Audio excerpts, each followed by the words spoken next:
பெர்சிய அரசவையில் இருந்த எபிரேயனாகிய நெகேமியா ஒரு முக்கியமான பதவியில் இருந்தார். அவர் அங்கு பானபாத்திரக்காரனாக இருந்தார். அதாவது அரசன் அருகில் இருந்து அவருக்கு ஆலோசகராக இருந்தார். இப்படி அந்நிய தேசத்தில் அரச ஆடம்பரத்து மத்தியில் நெகேமியா வாழ்ந்தாலும் அவர் தன் பிதாக்களின் தேவனை மறந்துவிடவில்லை.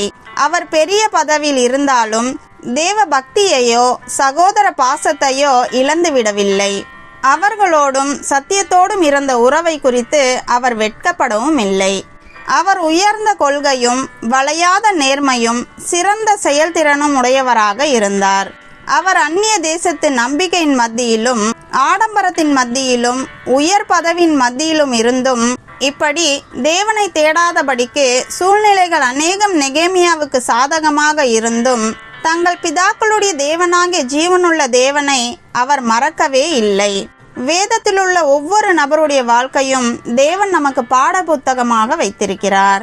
இன்று நம்முடைய விசுவாசமும் நம்முடைய ஆவிக்குரிய வாழ்க்கையும் எப்படி இருக்கிறது என்று சற்று சிந்தித்து பார்ப்போம். தேவன் நம்மை பார்த்து சொல்லுகிறார், நீ ஆதியில் கொண்டிருந்த அன்பை விட்டாய் என்று உன் பேரில் எனக்கு குறைவு உண்டு என்று.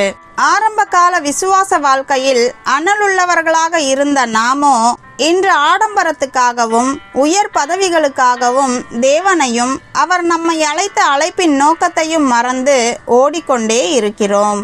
இப்படி நாம் தேவனை தேடாததினாலேயே நம்மிடம் உயர்ந்த கொள்கைகள் இல்லை, வளையாத நேர்மை இல்லை, சிறந்த செயல்திறனும் இல்லை.